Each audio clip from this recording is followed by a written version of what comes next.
Karen, just to be clear, you didn't do it. We know who did it, Steve. We know. And we know who spearheaded this cover-up. You all know. Yes, we do. If John was beaten up and attacked in that house, who did it? We don't know. We don't know. We don't know. And it's not for us to know. Somebody other than Karen is responsible for that, for the killing of John.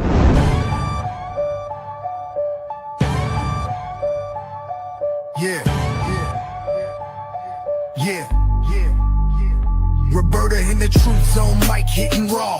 Spotlight shining, she exposing the flaw. Debunking the myth, breaking their facade. This is Glass City, respect the squad. On these NYC blocks where the skyline flex big. Roberta Glass slicing lies with a truth rig. Innocence frosters, your stories unravel. She's a map through the madness of gritty gravel. Glass don't bend and facts don't break. She's the storm that's called, you feel the quake. Exposing tales stitched with crooked seams. Justice in the lens, shattered fake dreams. Screams about killers, painted heroes in disguise. She burning propaganda with fire in her eyes. No glamour for the guilty, she call it straight. She backs victims, the voice stay awake. Stats and receipts, no spin, no clutter. Cold cases whisper, she cuts through the mutter. Truth's her tempo, don't confuse the beat. She's standing for the real while you taking a seat. True crime's a block, facts the artillery. Spinning those lies, yo, she checks that misery. Tabloid tales get smashed, no time to play. She's glass hard, break the false and save the day.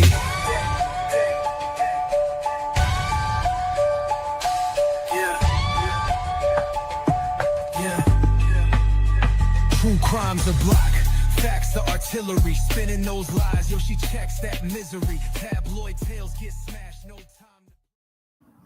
Okay. How is everybody? Hello, Susan. Hello, B Rabbit. Thank you, Maestro, for moderating.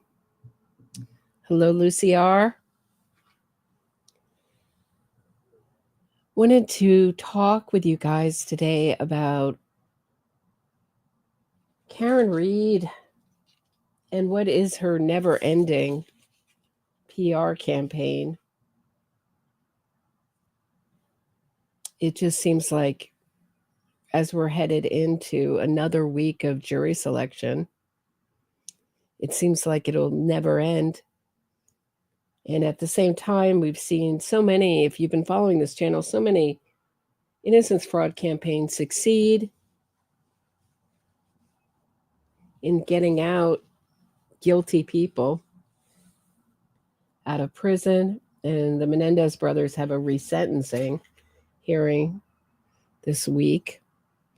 And I just wanted to say that, you know, these people that support psychopathic killers do not, when they say free them, they mean free them to someplace not near me. Don't free them to my home. Don't free them to my, even to my neighborhood. I don't want to have anything to be within 20 feet of these killers. And ditto Karen Reed. I mean, free Karen Reed has to ask themselves why Karen Reed's own sister is not supporting her, why we have not heard word one. And it will be very compelling testimony if Karen Reed's own sister-in-law, Caitlin Boudreaux, takes the witness stand in this case. But that's what these campaigns means I want to be part of something exciting. I want to get the ego boost from what I think, because I'm the ultimate arbiter of righting some injustice. It's not the jury, not our appeals courts. I'm going to right some injustice while really taking part in a huge injustice. And then it will be far, far away from me.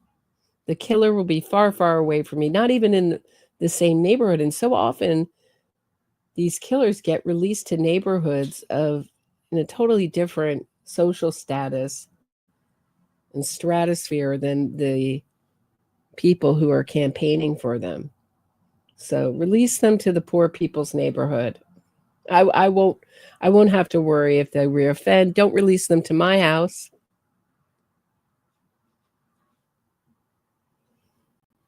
And I don't really think that anyone who would come into contact with Karen Reed for a long period of time would want to be near her. Does anybody remember that Karen Reed asked for her car payments to be paid by the Commonwealth? Does anybody remember this? That's what I was looking at this morning.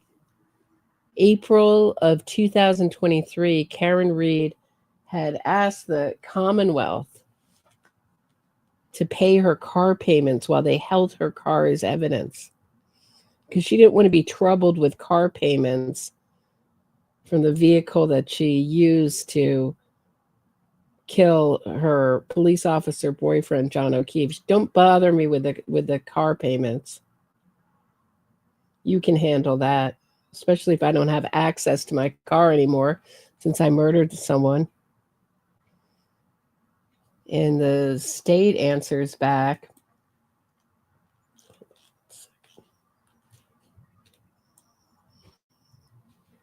Like, we're not paying your car payments. No. And we will be we'll be fighting this. Sorry, Karen. No thanks. It's just not talked about very often. Just the arrogance. I mean, this is like the arrogance that we've seen with Karen Reed. Pay my car payments.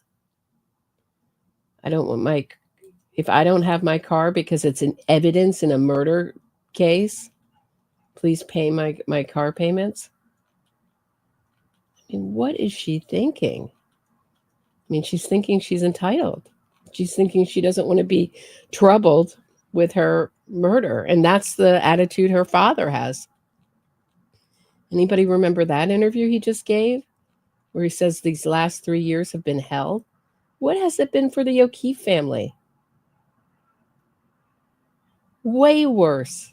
They're sentenced to a life sentence of grief thanks to Karen Reed. But they're going to complain about the 3 years of basically inconvenience. They've been inconvenienced by their daughter's murder trial. It's brought up some uncomfortable feelings of shame for them that their daughter's a murder defendant. So she's had to create this fraudulent movement around her, which her parents are all taking part in. Just lie to the public that this is some kind of police conspiracy to save themselves the shame of it. It's really too much. But I wanted to start out talking about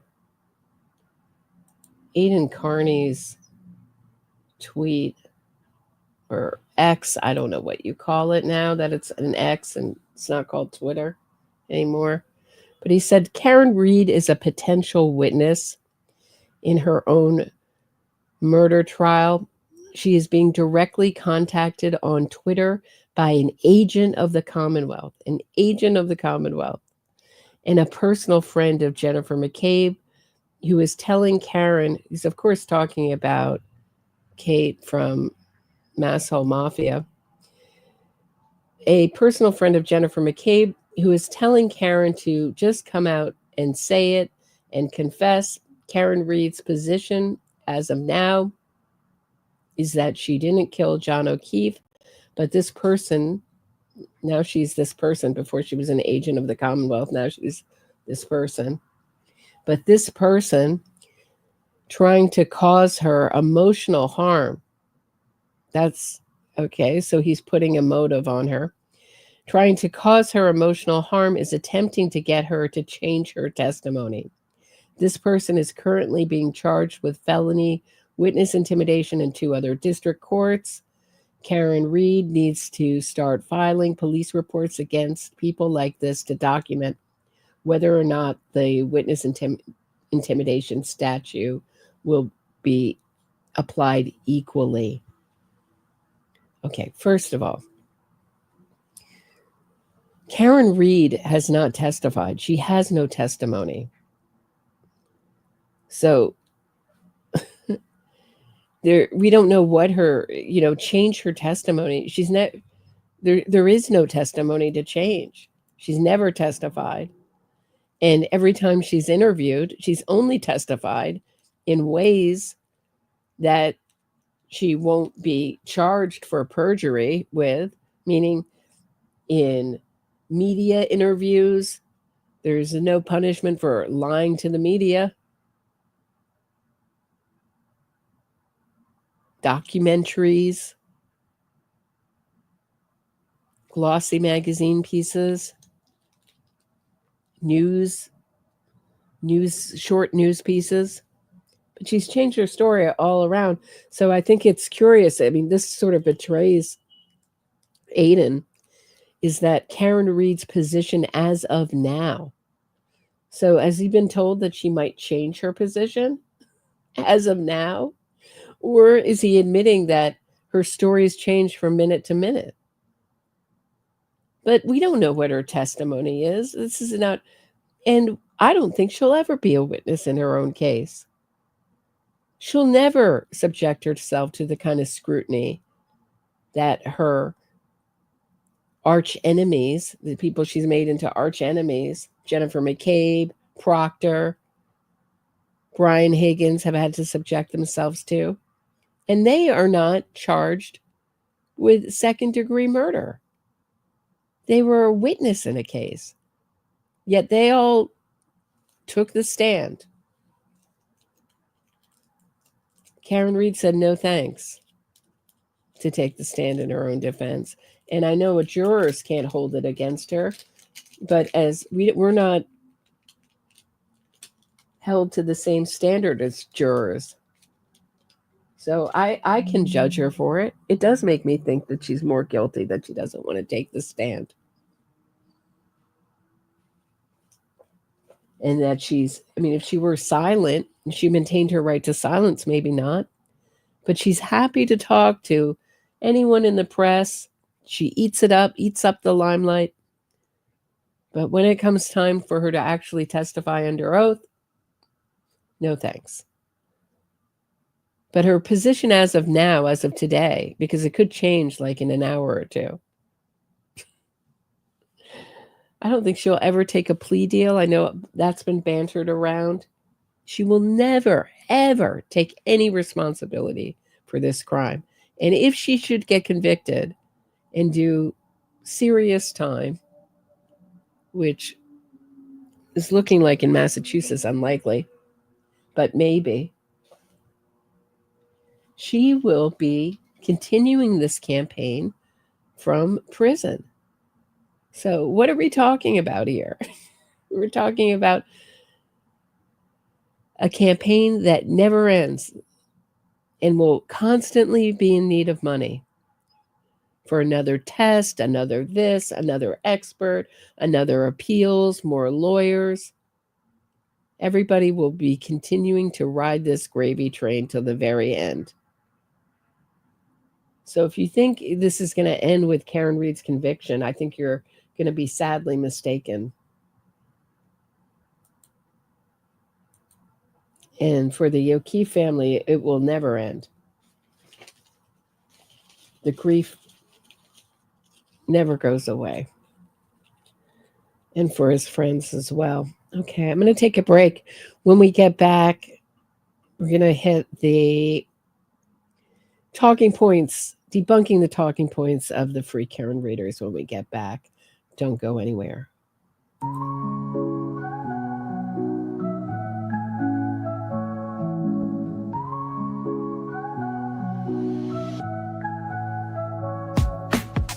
Mic check, Roberta strides through the static haze. True crime Gotham where the shadows play their plays. Fraudsters fold when a spotlight beams.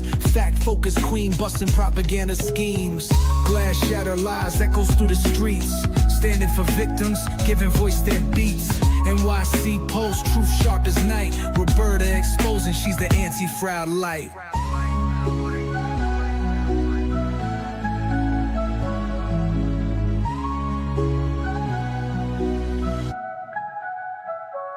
Hard task warrior, dissecting state and defense. Twisted innocence, claims breaking pretense. Gotham's truth seeker cuts clean with the blade. Facts in the forefront, no justice gets swayed. Cold facts drip heavy, real talk unfurls. Cracking cases open like oysters with pearls. Innocence gimmicks crumble to dust in the wind. For victims, her creed, justice till the end.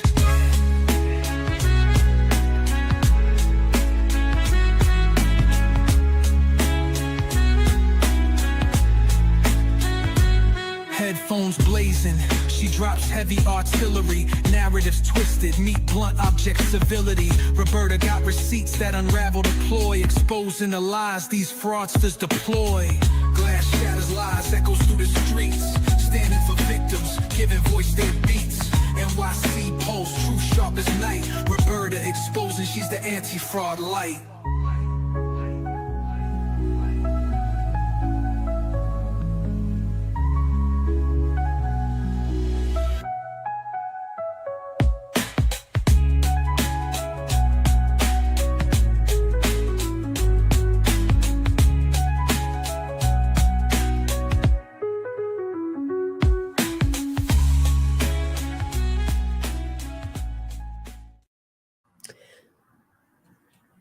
Okay, here we are back again.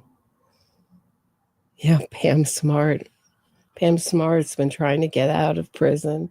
And she is very similar, right? Very similar to Pam Smart. Doesn't understand why the people she coerced into killing her husband, Greg Smart, got out and she's still in. Because they admitted to it and they testified. And Pam Smart was crying that she was innocent for years and years and years and years. So, and she, like Karen Reed, has a lot of male admirers. So, yeah, I thought that was a curious tweet by Aidan Carney. Karen Reed's testimony, as if she'd ever give testimony. So, going to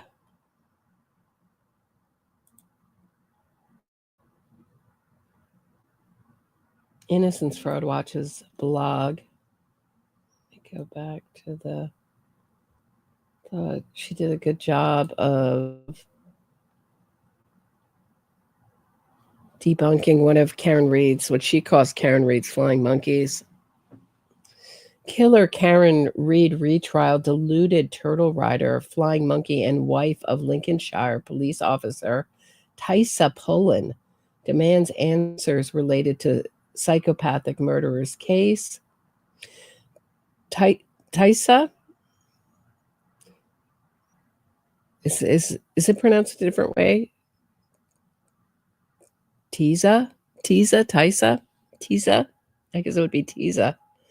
Tysa Pullen, wife of Lincolnshire police officer, compiled a list of 62 statements and claims. Here's just a few things I need answers for. Pullen's repetitively posts her list of 62 statements as though they are facts. It would be interesting to know if Pullen's husband is aware of her online abuse and harassment. Answers have been provided under Pullen's 62 statements below. Okay, and if you don't know who she is, let me just give you a link. People said I was insane, but I just wanted to be beautiful. Bride sells her house so she can spend £22,000. So on, what is that, like $35,000 on plastic surgery before her wedding day. Pullen weighed 18 stone at 5 feet 1 inch and hated her body. Decided to sell her house when her husband Alistair proposed. Had an 18,000 pound, so that's like maybe $10,000, $12,000. Gastric band, breast implants, arm and thigh lift and tummy tuck. Postponed wedding and tummy tuck when she fell pregnant. Had baby, then a $5,000 tummy tuck on the National Health Service. So that was free. And then she shrunk from a size 24, and that's in UK sizes, so it's like a size 22 US, to a size 10, which is like a size 8 US, while her 44 double G breasts shrunk to a 36 double F. And so there's a picture of her breast lifts, arm and thigh lifts, tummy tuck, liposuction. So she sold her house to get all this surgery, and that's her before. So that'll give you an idea. The link is in the blog post is in the description of this episode, and so is the link is in the blog, so you can read it for yourself. Answers have been provided under each of Pullen's 62 statements below. States at number 62, old-fashioned butt dials excuses claim they happened between several same witnesses using modern iPhones in the middle of the same night, all at the same times, and they were all deleted too. So, well, we've heard that their searches were deleted when they weren't, meaning Jen McCabe's search that she did at 6:22 and 6:23 in the morning. Modern iPhones still produce accidental pocket dials or butt dials. And if they were all deleted, how were they known about? Right? And can you think of any other reason besides covering up a murder that you might want to delete your calls?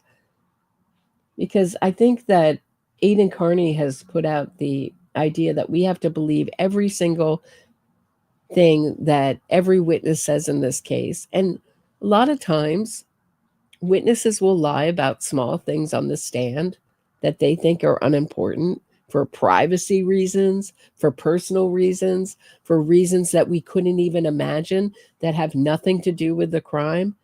So one of the tactics that Karen Reed and her supporters like to use is to totally demolish any bit of privacy that their enemies have, or anonymity, or try to embarrass them by outing them about things and doxing them, showing them where they live, and invading their territory. So basically invading their boundaries, going to their children's games, calling them, texting them, hounding them online, ruining their reputations.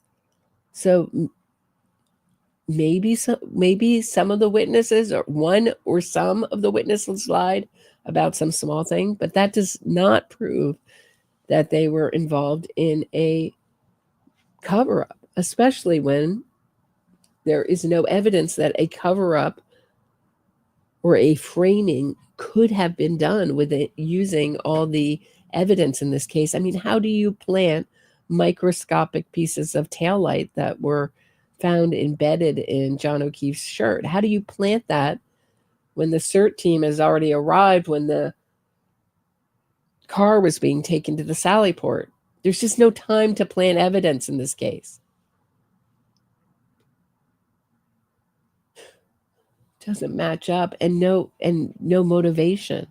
The only one who had motivation and ill will towards John O'Keefe, and the only one who knew John O'Keefe was seriously injured or dead, let's say dead, was Karen Reed. And strangely, she's the one on trial. What a coinky-dink. And she's also the one championing O.J. Simpson, a double murderer who got away with his crime and got acquitted using a lot of these same tactics. I mean, the Innocence Project and that movement was born from the O.J. Simpson case.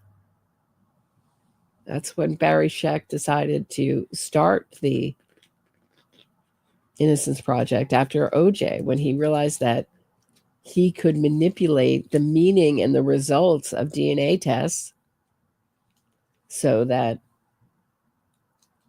DNA now meant everything, and all the other evidence goes out the window, and get a lot of guilty people off, and then sue in our civil courts for multi-million-dollar payouts. I don't think they had any idea how rich they would all get from this movement. Or maybe they did. Former Trooper Michael Proctor appeared to make a throw. Okay, whoop, I'm a little bit ahead here. Proctor suggested buying his wife a gift instead, knowing he was doing wrong by suggesting that shows bias. Former Trooper Proctor. So I want to talk about Michael Proctor's bias for a second here. So Michael Proctor was just following the evidence in front of him. There's no evidence that he somehow, like, that there was evidence implicating other people and he ignored it. If you want to say that he should have, walled off a 5-mile radius of the crime scene, okay, but there's no evidence that anyone else did this but Karen Reed. And in fact, Karen Reed was saying she did it, taking responsibility for it. When you say this is all my fault, that's what that means. It means I take responsibility for the crime. I did this. And here, IFW says, former Trooper Michael Proctor appeared to make a throwaway comment, and there's no evidence anyone else was ever bought any gift. Brian Higgins clearly fixing for a fight with John on bar CCTV before they left equals clear motive. There was and still is no evidence that Brian Higgins was fixing for a fight with John O'Keefe. Higgins said he saw a tall man figure with dark hair enter the house. It's more than likely that he saw Calvin Albert leaving 34 Fairview as he arrived, as opposed to entering the residence. And Officer Barrows, this is his number 58, says taillight only cracked, not completely damaged, just a small piece. Listen to Sergeant Barrows' testimony below and note how he doesn't use the words just a small piece. Side of the vehicle. And at some point, did you make any observations of the right rear part of that Lexus SUV? I did. And what, if anything, did you observe about that area of the vehicle? I saw that there was some damage to the right rear taillight. To my best ability and recollection, that taillight was not completely damaged. It was cracked and a piece was missing, but not completely damaged. And then beyond the taillight area of that vehicle, what, if anything else, did you observe as far as damage to the rear passenger side area? Like a dent on the rear quarter. And as far as the dent on the rear quarter panel that you saw, was that above the taillight, below the taillight, or something? It's probably right in conjunction with the taillight in that same area. And from the time that you made these observations of the vehicle, at any point did you go sort of physically up to the vehicle? I walked up to the vehicle, correct. And about how far away from the vehicle did you get? 5 to 10 feet away. Okay. So. Here's how to legally steal gasoline from gas stations. Okay. So 57 solo cups and grocery bags used to collect evidence of red snow. Notice it's not blood, it's red snow. The police did their best to preserve evidence during an active blizzard. What would you have done? That's what I'm going to ask the free card readers. What would you have done? 56. John lost a lot of blood, but only several drops found in the snow. Karen Reed stated the following on Facebook. So this is Karen Reed on Facebook saying, there was a lot of blood on the ground. I don't know where this rumor started, that there was no blood. Only a few drops were collected because, well, CPD, solo cups, Stop and Shop. But what difference would it make? if they collected more blood than less blood. Is Karen Reed suggesting that someone else's blood would have been found at the scene had they collected more of it? Really? Did anyone else have any suspicious cuts, scratches, bruises? No. I know they tried to say that Colin Albert did, but that was taken way later, that picture of his knuckles. 55, way into February. Reversed, edited, blurry Sallyport video that they hoped no one would notice they inverted. There is no evidence to support the allegations that it was hoped, nor would no one would notice the Sallyport video footage was inverted. And they had many cameras and they were all recorded in that inverted, mirrored way, which many video cameras are in surveillance, recorded that way.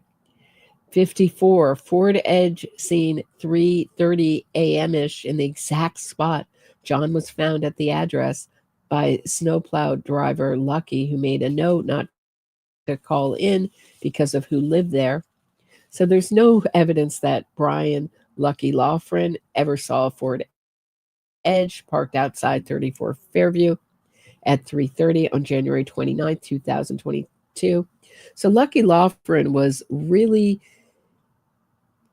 threatened into becoming a witness for Karen Reed. First,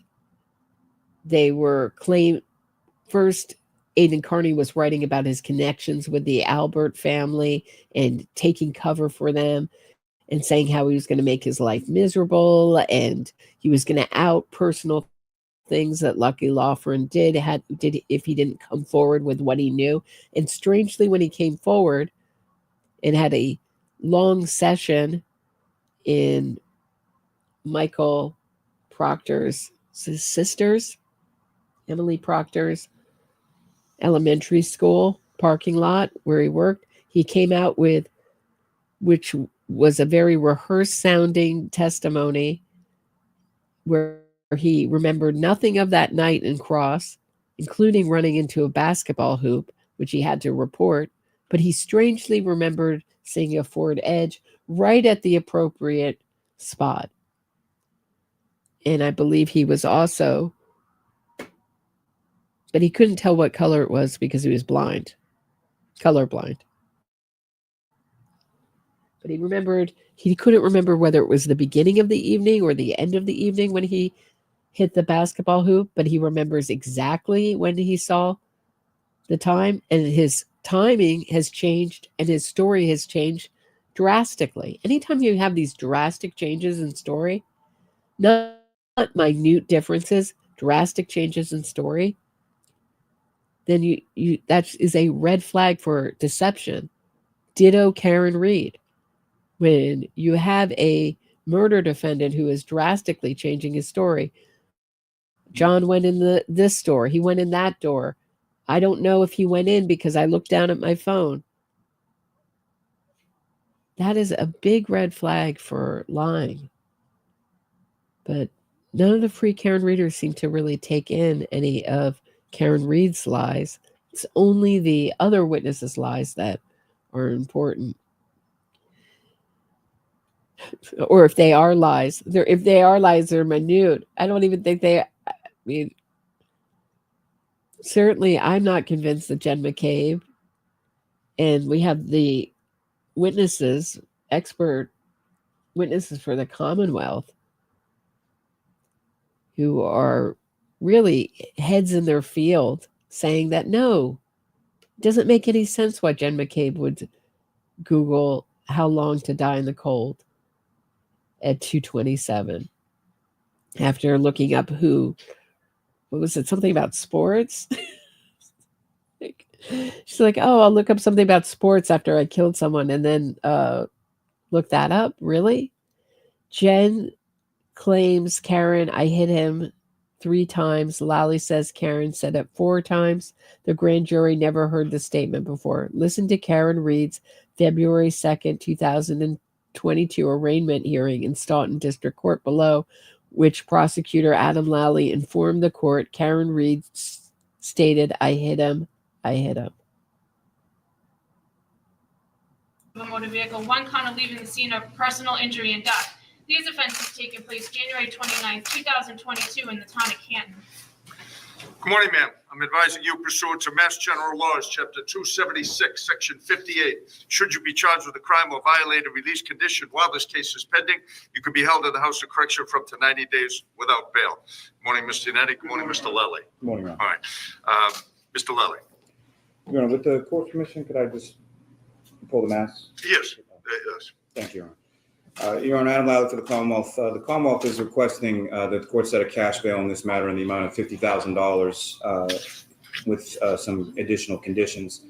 Those conditions being the bail warnings that's just read by Your Honor to the defendant, as well as conditions that she stay away and have no contact with the deceased victim's family, that she stay away and have no contact with the deceased victim's residence, and that she be prohibited from operating a motor vehicle during the pendency of this case. In support of that request, Your Honor, the Commonwealth would cite the nature and circumstances of the offense, as well as the potential penalty that the defendant faces, particularly with reference to the manslaughter charge and the leaving the scene of personal injury and death, the latter being a bind over. The facts of this case, Your Honor, essentially on Friday, this past Friday into Saturday, January 29th, at approximately 6:04 a.m., the Canton Police Department received a 911 call from a woman reporting a male party subsequently identified as the decedent and victim, Mr. John O'Keefe, who was found in the snow at a residence on Fairview Road. At the time of the 911 call, there was heavy snow and the temperature was in the teens. Officers Saraf and Mullaney of the Canton Police were dispatched to the scene along with Canton Fire and EMS. Officer Saraf was the first to arrive on scene and observed three females waving at him. If you were standing on the roadway looking at the property, the three females were in the left corner of that property. Officer Saraf observed the victim lying on the ground as two of the females were performing CPR. The three females on scene were subsequently identified as the defendant before you, Ms. Karen Reed, Ms. Jennifer McCabe, and Ms. Kerry Roberts. Officer Saraf observed the victim to be cold to the touch, no signs of breath, and returned to his cruiser to retrieve his AED device. At this time, Canton Fire and EMS arrived on scene and took over first aid. Paramedics then transported the victim to the Good Samaritan Hospital in Brockton, where he was determined to be deceased several hours later. Several detectives from the Canton Police arrived on scene moments after the 911 call. They began to search within the snowbanks for any evidence, at which point they discovered a broken cocktail-style glass and multiple patches of red substance that appeared to be blood in the vicinity. They secured the glass and 6 blood samples from that area as evidence. And there's Peggy O'Keefe. That tissue has never left her hand. I don't mean that tissue, but a tissue has never left her hand. In these hearings and in the trial, this goes from her hand to her eye, wiping her tears. It's just heartbreaking. I just don't know how these attention-seeking witnesses like Marie Russell live with themselves, giving their lying testimony in front of Peggy O'Keefe to try to get a murderer off for cash and clout. Troopers from the Norfolk County District Attorney's Office, specifically Sergeant Buchanan and Trooper Proctor, then arrived at the scene, began the process. They also spoke to... I love this hearing because there's Karen looking like Hannibal Lecter. It's like the most accurate portrait of Karen right there, behind glass with a mask over her face. Law Review, thanks so much for becoming a member. Appreciate your support. I will get, who said come back to the Adelson case? I will. I can't wait for, I will, Dinah. I will. Hopefully this will be over soon. No, I know I have it in my calendar that Donna's got a hearing coming up soon. Not soon, but soonish. Not real soon, but distant future or near future. Several witnesses. Specifically, they spoke to Miss Jennifer McCabe. She stated that the evening prior, she and some friends were at the Waterfall bar located within the town of Canton. She stated she and her husband arrived there at approximately 9 p.m. At approximately 11 p.m., the victim and the defendant arrived at the Waterfall bar together. She indicated to the troopers that the victim and the defendant had been in a dating relationship for the last 2 years, and that the defendant often stayed at the victim's house most nights, is what she described it as. She observed the defendant walking to the bar holding a glass cup from C.F. McCarthy's, which is a bar located across the streets from the Waterfall, with a clear liquid inside and what she believed to be a vodka soda drink. She observed the victim to be wearing a baseball hat, jeans, and sneakers. The victim and defendant had been at C.F. McCarthy's across the street before coming to the Waterfall bar, as they stated. She stated that the victim and defendant appeared to be in a good mood, did not observe any arguing amongst the two, described the atmosphere within the bar as friendly amongst the patrons. She indicated as the bar began to close down, everyone was invited back to that residence on Fairview Road. She observed the defendant and the victim leave the Waterfall bar together. As the group was exiting, the victim texted Ms. McCabe, where to, at 12:14 a.m. She replied with the address on Fairview Road. At 12:18, 4 minutes later, the victim called her to ask where specifically the house was located on Fairview Road. While inside the residence, she observed a black SUV arrive in front of the residence on Fairview Road. She observed this from the front door. She texted the victim at 12:31 a.m., hello, and at 12:40 a.m. texted, pull up behind me. She then observed the black SUV move from the initial place the vehicle stopped on the street near the driveway and then proceeds to the left side of the property. At 12:45 a.m., she texted the victim hello again and then observed the black SUV drive away. She stated that they discovered the victim in the area where she last observed the SUV on the left side of the property as facing from the street. And at approximately 4:53 a.m., she received a phone call from the defendant looking for the victim. She indicated that the defendant was distraught and drove to her house. The defendant indicated to Ms. McCabe that she last remembered seeing the victim at the Waterfall bar. Ms. McCabe then informed the defendant that she observed the victim and her leave the bar together. Ms. McCabe then drove the defendant's vehicle from her house back to the victim's because the defendant was too hysterical to drive and had the other friend, Ms. Carrie Roberts, follow them. While driving to the victim's house, the defendant stated to Ms. McCabe, could I have hit him? Did I hit him? Ms. McCabe stated that the defendant told her about a cracked taillight on her vehicle. Once they arrived at the victim's home, the defendant had Ms. McCabe looked at that same cracked taillight. Ms. McCabe described the passenger side right rear taillight as cracked. They then both entered Ms. Roberts' vehicle to look for the victim, with the defendant seated in the back as Ms. Roberts drove and Ms. McCabe was seated in the front passenger seat. Ms. McCabe stated that they turned onto Fairview Road from Chapman Street. At the time, it was snowing heavily, creating poor visibility. Ms. McCabe stated that just prior to the residence on Fairview Road, there was a cluster of trees, and immediately the defendant stated that she saw the victim. Right, where no one else did. No one else saw anything.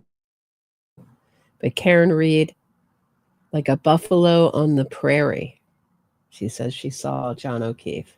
Like a buffalo on a prairie. No one else could see anyone. They thought she's crazy, said Carrie. But all the way to, she's in the back seat, leaning in between the seats, between their ears, going, Gary, Gary, Jen. Imagine how annoying that would be. I'm so curious what the relationship is between Hank Brennan and Adam Lowley now. They just look like, I don't know if body language is anything. They just look like much more comfortable with each other. I'm wondering how they're working together on this trial, if they're working well together. It looks like it by the body language, but I'm not an expert. I think Adam Lowley is relieved. I don't think he enjoys the showmanship, which is why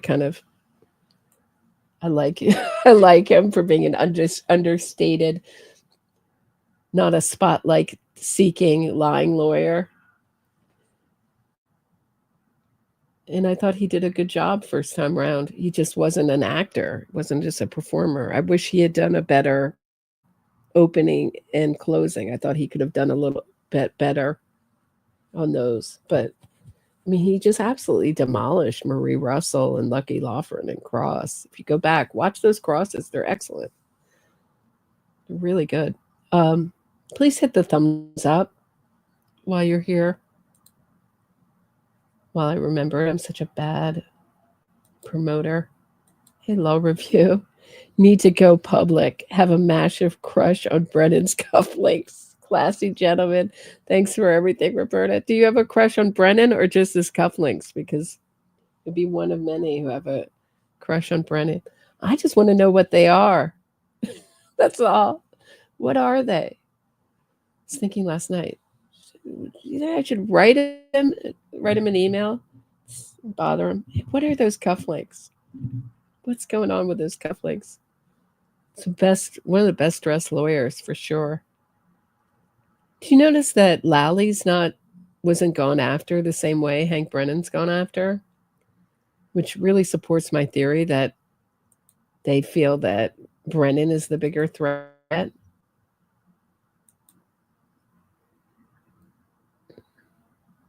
Lally was really up against it. And certainly Judge Cannone ruled against so many of his motions that were ridiculous, I thought.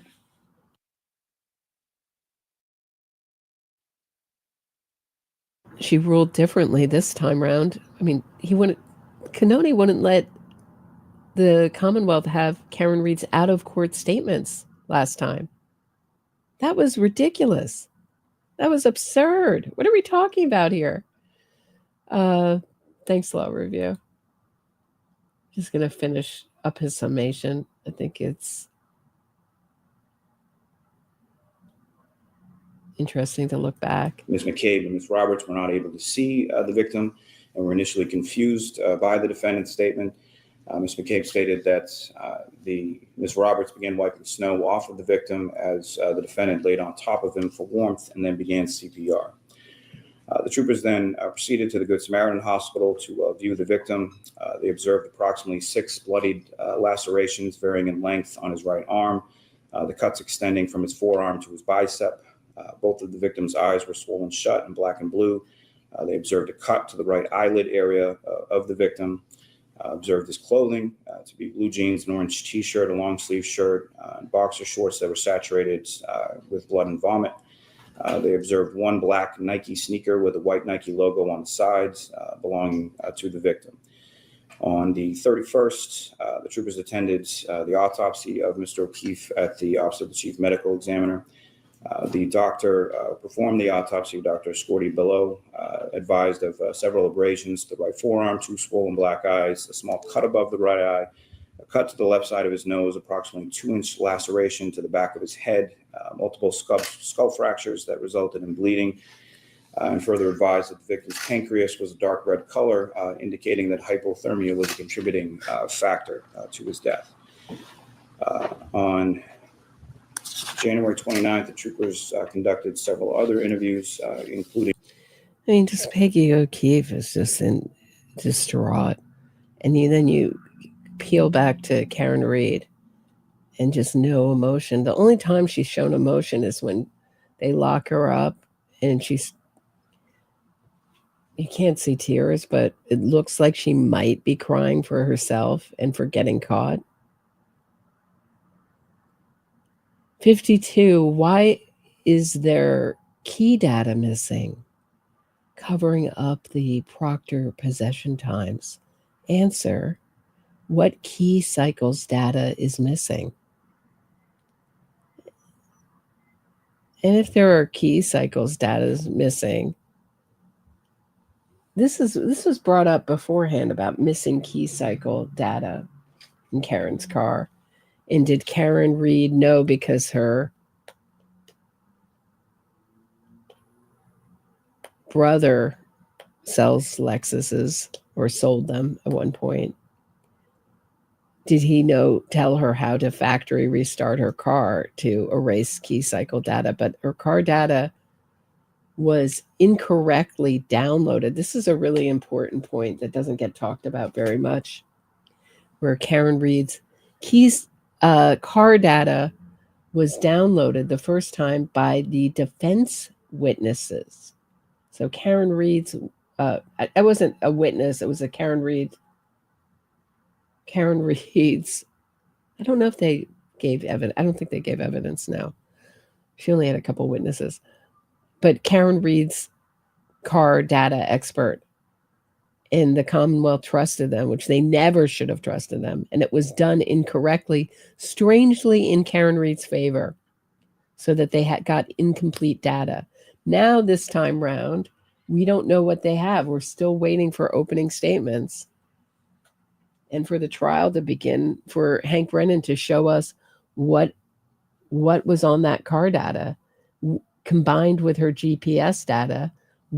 It should, according to people who know more about this than I do, show exactly where she was when her car had an incident and hit something. They proved that last time, but this time it will be much more specific, combined with her GPS and much more data. So she could not have missed.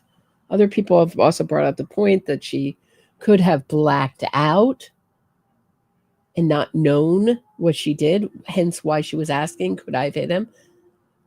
But you don't ask something that's not in the realm of possibilities. I don't ask, did I go to Mars yesterday, or was I an astronaut yesterday, or did I go out gambling? Because I don't do any of those things. I'm neither an astronaut nor a gambler. So, she had to think that this was within her character, within the realm of possibilities, that she could have hit him. If the free Karen readers want to say that her I hit him confession that everyone heard, which I happen to think is on point and true, but even if they all misheard, somehow strangely, multiple people all misheard the same thing in the same way, and that she was really asking, did I hit him? It's, I think, equally just as damning.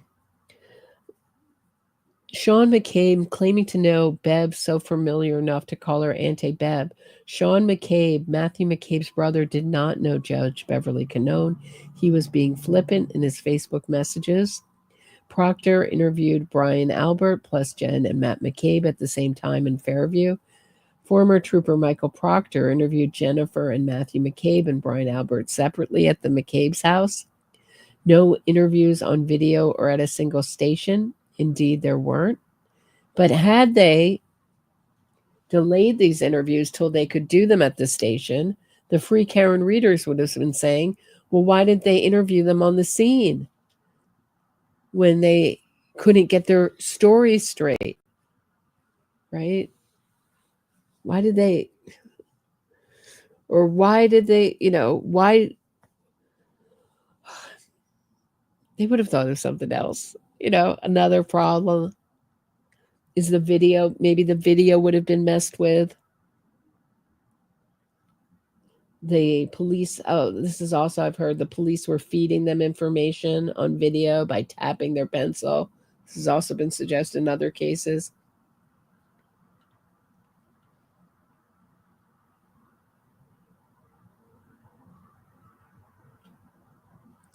No one besides Karen Reed were a suspect despite a party at address hours before.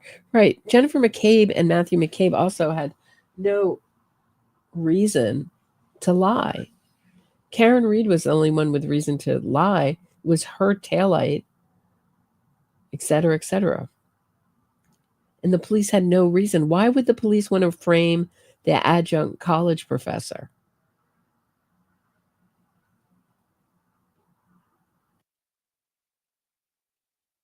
The financier. Indeed, there weren't. No one besides Karen Reed were a suspect despite a party at the address hours before. So it wasn't really a party. It was really just an after hours get together at someone's home. I wouldn't call that a party. Certainly didn't seem like it was a party-like atmosphere. It seemed to be a more winding down atmosphere, if anything. That's what I got from the testimony. Karen Reed was the last person seen with John O'Keefe. Karen Reed admitted to hitting John O'Keefe with her SUV. Karen Reed showed witnesses Jennifer McCabe and Carrie Roberts her smashed to smithereens taillight. John O'Keefe did not go into 34 Fairview as evidenced by every witness. Karen Reed told different stories to different witnesses. Karen Reed, yeah, this is something that I picked up on. I've just repeated, like when IFWs describe something really well, I'll pick up on it and repeat it. Like smash to smithereens taillight or other things. I'll totally adopt it. Karen told different stories to different witnesses. Karen Reed also chose to lie to Massachusetts State Police when questioned by them on January 29, 2022. The reverse in snowy, wet conditions in 24 miles per hour is impossible even in dry. Well, no, it was not. You know how we know it's not possible? It is possible. We know it's possible because that's what her car data shows. When your foot is 75% down on the gas pedal, you can go back pretty fast. And I wouldn't trust Aiden pat on the butt by David Yannetti Carney to do an honest demonstration of that. Does everybody know that he did a demonstration that you couldn't, it's not possible to go 24 miles an hour on in reverse? No accident reconstruction report done or reported as car versus pedestrian. Yes, there was. Science says not enough force to strike him to land on the curb. Where does science say this? So what she's referring to is ARCA that was given a limited bit of information by the defense, cherry-picked by the defense. And they said in their testimony that their opinion wouldn't be changed if they were given more information and more evidence. And so that will show you that they were what we call hired guns for the defense. Right. Oh, artwork. See my email on the cufflinks. All right, I'll check that out. I'm going to take a break. Not on that, but I just need a break. This is a lot of reading. Thanks for your patience. I'll be back in a minute. Don't go anywhere, guys.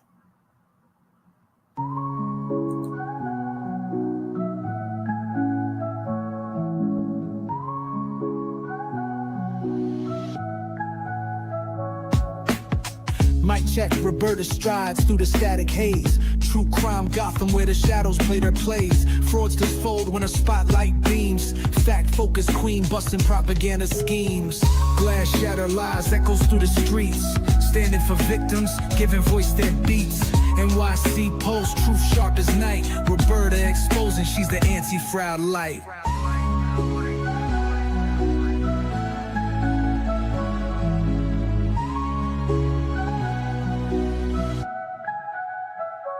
Hard cash warrior, dissecting state and defense. Twisted innocence, claims breaking pretense. Gotham's truth seeker cuts clean with the blade. Facts in the forefront, no justice gets swayed. Cold facts drip heavy, real talk unfurls. Cracking cases open like oysters with pearls. Innocence gimmicks crumble to dust in the wind. For victims, her creed, justice till the end.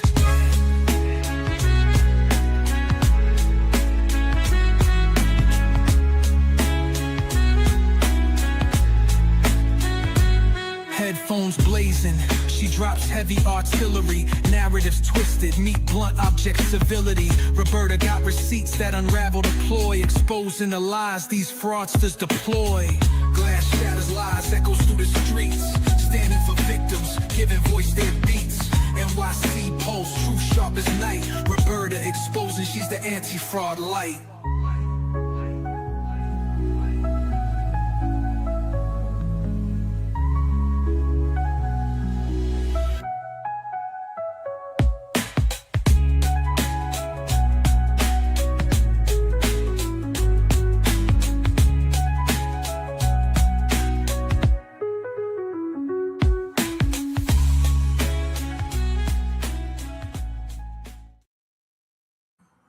All right. Brennan's Broads. We have an answer.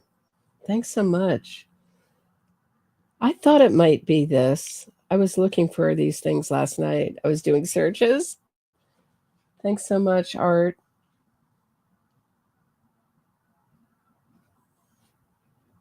So, drum roll, please. Brennan's Babes, Brennan's Broads, Brennan's, I don't know. The Hank Brennan Appreciation Society. We have an answer to what the cufflinks are. So they're an owl on a branch. Everybody see that? Thanks so much. That was going to drive me crazy. It looked almost like someone said SpongeBob SquarePants.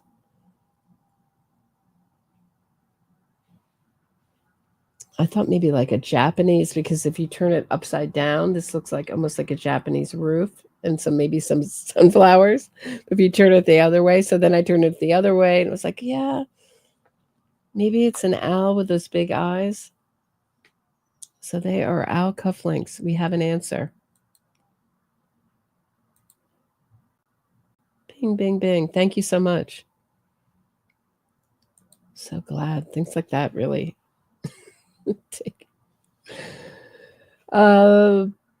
silly things like that can take up a lot of space in the mind.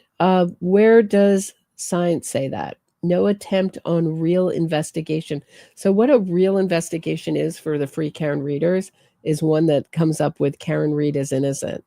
Chloe didn't bark. Where is she? Rehomed a supposedly aggressive, dangerous to strangers bite risk dog. Well, Chloe didn't bark doesn't help your argument, because John O'Keefe had never been there. That says that John O'Keefe never went into the house or anyone else either. Right? There was a real investigation, and there's no dog DNA, which concluded Karen Reed reversed into John O'Keefe with her SUV and left him mortally injured to die in a blizzard. Why would Chloe bark? But, right. So, but she didn't bark? How is that? Can someone help me out with the thinking there about Chloe not barking? What are we supposed to think? If Chloe didn't bark, it would mean there's like it's a funny song. Why doesn't your dog bark when you come around? Like a song about like a guy whose girlfriend is cheating on him. How come my dog didn't bark when you came around? When he came around? You know that song? Does anyone know that song? So the idea is that it's like a stranger, but there were John O'Keefe and Karen Reed had never been there, so the dog should have barked with them entering anyway. And who would have heard it? Just tells you. I mean, do you know what I mean? What does it mean that when did was the dog? You have to know the location of the dog, what the dog was doing for that to be accurate. Does anyone get why that is? Why in a free Karen reader's mind? Can someone explain the logic to me? Right. Lisa Cox says defense. I just don't understand the thinking. Just help me understand where they're going. Yeah, no barking during a dog attack. Sure, I get it. Yeah, right. Doesn't even make any sense. It would mean that usually when we talk about the dog didn't bark that night, means they knew it, their assailant in other cases, but the dog wouldn't have known its assailant. You know what I mean? The assailant. Anyway, assailants or whatever, or it wouldn't know John O'Keefe, wouldn't know the person entering. I'm getting all mixed up talking about this. Lisa Cox says defense tries to have an answer for everything. Their theories are ridiculous. They have Chloe. Yeah, this time around, right, Allie? They have Chloe's, which is poor Chloe had to endure this. They had to put Chloe, they had to sedate Chloe to get teeth impressions to satisfy ridiculous free Karen readers. I mean, so many people have been victimized by this. And I'm talking about some of the free Karen readers, some of the good people who've been brainwashed by this innocence fraud campaign, in addition to some of the more wild things. Chloe had nothing to do with it. Leave her out. She still hit him and left him. Who cares? Okay, thank you. I'm just trying to figure out the thinking behind the free Karen Read people. All right, I'm going to move on. But if anyone can figure out what they actually mean by this, what their point is, where they're going with this argument, does it even make sense? Is it just meant to sound suspicious and doesn't go anywhere, like most of the free Karen Read arguments? There was a real investigation. No one interviews Lucky. Brian Lucky Loughran did not see anything. Watch video here on Lucky Loughran. Morrissey coming out claiming Proctor connection is just lies when the wedding pics show otherwise.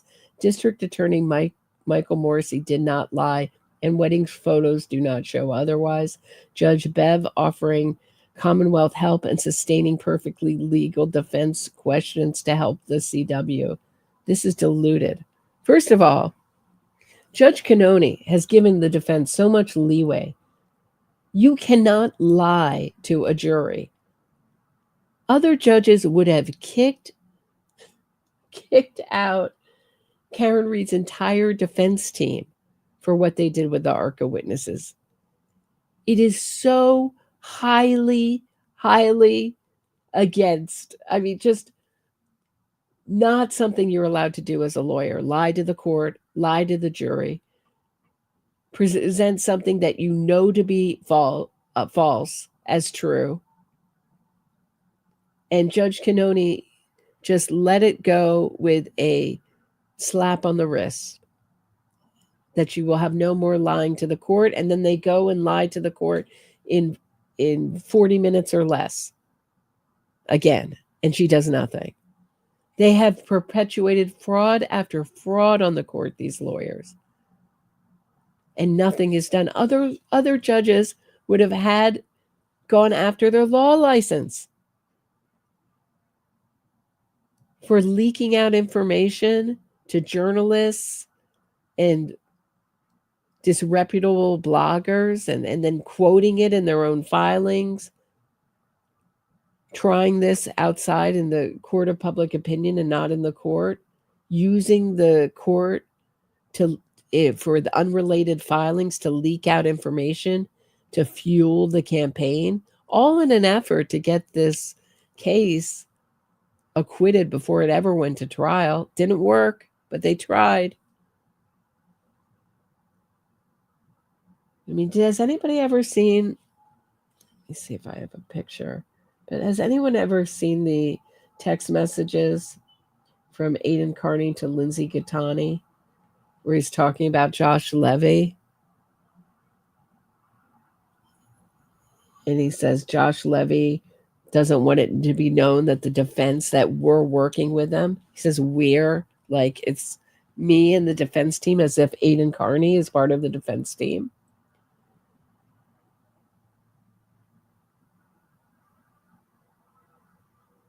So I'd be so curious to know if Aidan Carney has some kind of money deal with the defense, or is he just getting rich from the sensational nature of the story and getting paid in leaks and tips and other ways.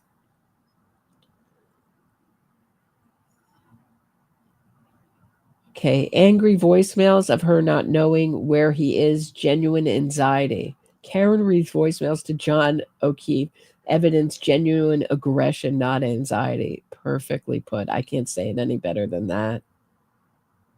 This is just her expressing her hatred of John O'Keefe, if you haven't heard these.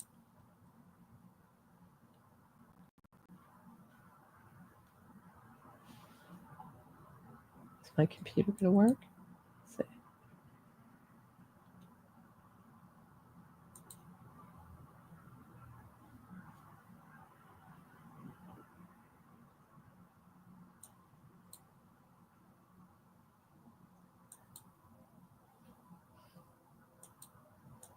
I don't know.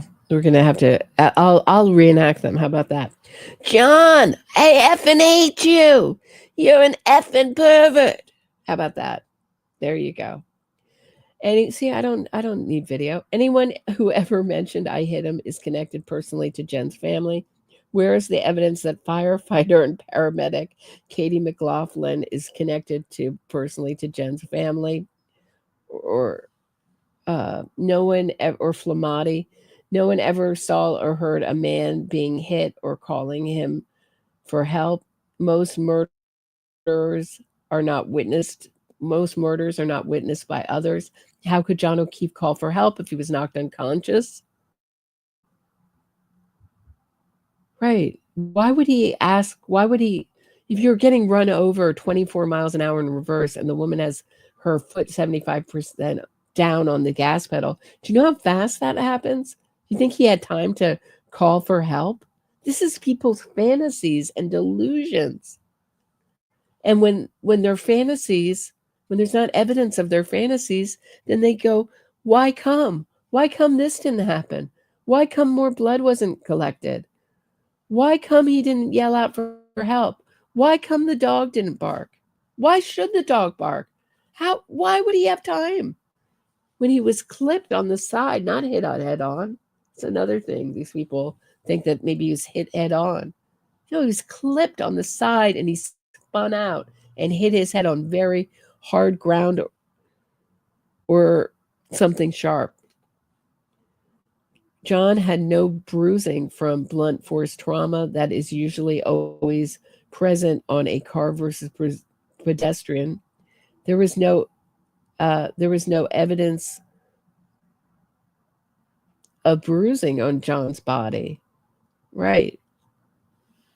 The evidence is the evidence. He got clipped on the side. Jen claims that she saw, except his brain was terribly, bruised and bleeding, but not on the outside. Jen claims that Jen claims she saw no body when she left and didn't see it when she returned. When it returned. Look at the way they talk about John O'Keefe's body.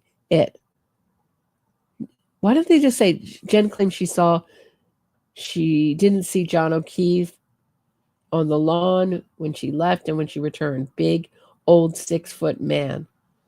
Selective attention is not uncommon. So if you're paying attention to one thing, and there's a video where they ask people to count, they have 2 teams playing each other in basketball. One team has white shirts on, one team has black shirts on. And they ask the audience to focus on how many times the white team passes the basketball. In the middle, a big gorilla comes and pounds its chest. And most of the people in this psychological study do not see a giant gorilla walking through the middle of the basketball game. Because if your attention is focused on how many times the white team is passing the basketball, you might miss even something major, like a person in a gorilla suit walking into the game and pounding their chest. Answer: selective attention is not uncommon. No one to and from the house party saw a body. Julie Nagel said she saw something, but she didn't think it was a body. She didn't know what it was. And when it's a blizzard, you wouldn't think to be looking for a body. Pool filled in for no reason only 1 week after the Alberts were named. So lots of people are filling in their pool because it's expensive. And at least I grew up in the country and was a competitive swimmer. And I didn't have a pool. So I went to a lot of friends' houses. A lot of the people's houses who I went to growing up have filled in their pool because it's expensive and time consuming. And they think it's not worth the trouble. You have to really love to swim like I do and want to put in all that money and time and effort. So can she think of any other reason besides murder, covering up a murder, that the pool would be filled in? This is totally irrelevant and true. Jen Googled the how long to die in the cold, then tried to delete it, then told to do it again to cover up the first search. She also lied about searching basketball scores. Okay, it was basketball scores. I knew it was something to do with sports because they weren't even displayed at the time. This is diluted. Jen McCabe Googled the how long to die in the cold on Karen Reed's instruction, and she definitely did not delete the searches. So every time we think that an expert like Jessica Hyde or Ian Whiffen puts this issue to rest, or Hank Brennan files a motion like a motion to keep out of the trial Richard Green's debunked opinions, of which they had to rewrite the whole computer program so that people didn't make the same mistake again that Richard Green did in analyzing the data. Every time we think that have proved our point, in the same with the federal investigation being over, the Free Karen readers will go, it's a conspiracy. They just don't want to admit it. There's something nefarious going on. It still happened. It still happened.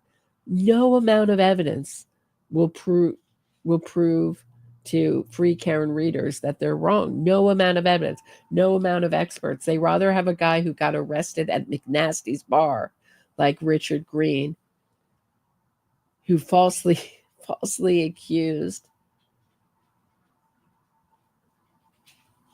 another man of hitting him when he grabbed a waitress drunk and fell off the stool himself and had to plead out on that charge. That's the kind of disreputable guy who works out of a strip mall. They will take his word as gospel over two very qualified experts. And this is not an appeal for to authority. It just happens to be a area where it's a very specialized skill in how to read data, and you're only going to find people who are, they had to rewrite the whole program. What more do you want? What more do you want? Okay. This is diluted. Okay. Jen McCabe Googled how long to die in the cold on Karen Reed's instructions. Jen McCabe deleted all her calls and texts, screenshots of Brian Albert's number. She must have just sent it.